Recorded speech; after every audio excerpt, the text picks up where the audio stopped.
Hey guys, Joe here, and what you're looking at is a Matrexx 70 case. It's a case that's been out for a while now, and I finally got one because it was a reasonable price. It was on Amazon, it was on sale, and I had a $10 gift certificate, and I was looking for a new case. Don't get me wrong, I like the Thermaltake case. You can see that video up there, but I wanted to go with something a little bit more traditional. Now, this is not the final form of my build, so as you can see, I haven't actually peeled any of the protective coating off the tempered glass because I want to keep it as clean as possible for when I do finalize my design. But let's walk you through it a little bit. The Matrexx 70 case is pretty cool. It's got a full tempered glass front, tempered glass side, and as you can see from the reflection in there, and we'll open up the side in a second, it has a tempered glass basement separation, which is kind of funny. Really easy to take these panels off. As you can see for the front panel, literally you just do this, and then you do that, and this one is tinted, as you can see, which then gives you access to the front fans. And I'm thinking of a design to replace this front piece of glass. I know that's a little bit blasphemous, but for performance reasons it would be nice to have something that was like full mesh versus tempered glass, as it would allow for better airflow, especially when I have a system like this put together that is a little bit of a power hog and creates a lot of air and heat. It doesn't create air, it just creates heat. Ha ha ha. The side panel, again, tempered glass. And I already took the two screws off. It uses two thumb screws at the top, but it is semi-captive at the base. I wouldn't trust it to just hang like that, but it's very tight in there when you have it extended. But that just pops off. Inside you will see I have my X58 motherboard, which is a motherboard I've had for a long time. Again, check out the video up there. You can see when I first got this motherboard and what I did to it and why I need to replace it. As well as I'm back to my Corsair all-in-one water cooler, because the other water cooler that I put together, I had one bad fitting. Not the cut hoses. It was actually one of my 90s had come loose, or it had backed off a little bit and I didn't notice, so it was slowly losing fluid.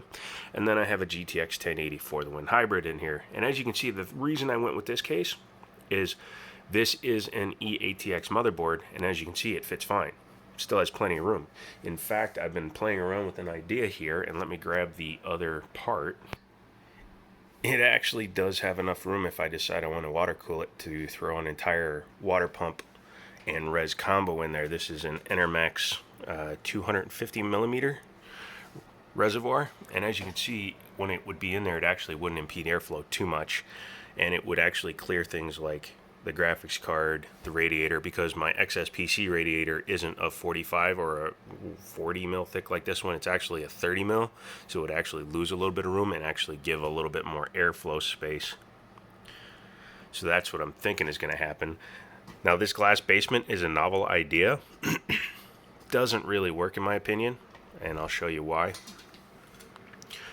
It uses two mounting screw, or two available holes to mount with, depending on where you keep the drive cage. I have my drive cage all the way forward for right now, but there's only one pass through because it's tempered glass. They didn't want to put a bunch of holes in it, so everything is coming up through that one area down there. And as you can see, my GPU cables are actually a little bit twisted in there. Even bent a pin on the motherboard when I did it. I had to make sure to unbend that before I put it back together so it didn't damage it. But that means I wound up with a gap back here because I didn't want to jam this all the way back where it's supposed to go, and when it's in here, it looks fine like that. And it gave me room for my LED strip cables, because as you can see, I do have just a cheap LED cable set in there. I think it works good. Thermals are not bad.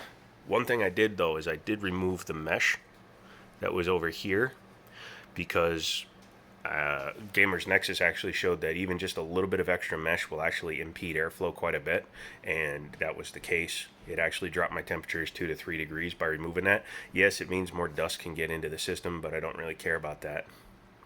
But I think it looks kind of cool. Usually when I have the computer running and I have the LEDs on, like I said, it's just a cheap Chinese whatever, but you know, you can set your color changing mode so that it fades out and does different color effects. And this is pretty cool. This is actually plastic, and I have LEDs behind there, but Deep Cool went ahead and actually put a frosted piece of plastic there because they sold this case with LEDs already installed. But I like it either sitting with the basic white or red. I like red. Red looks cool.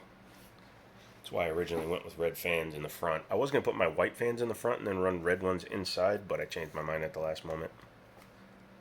Yeah, that's my today setup.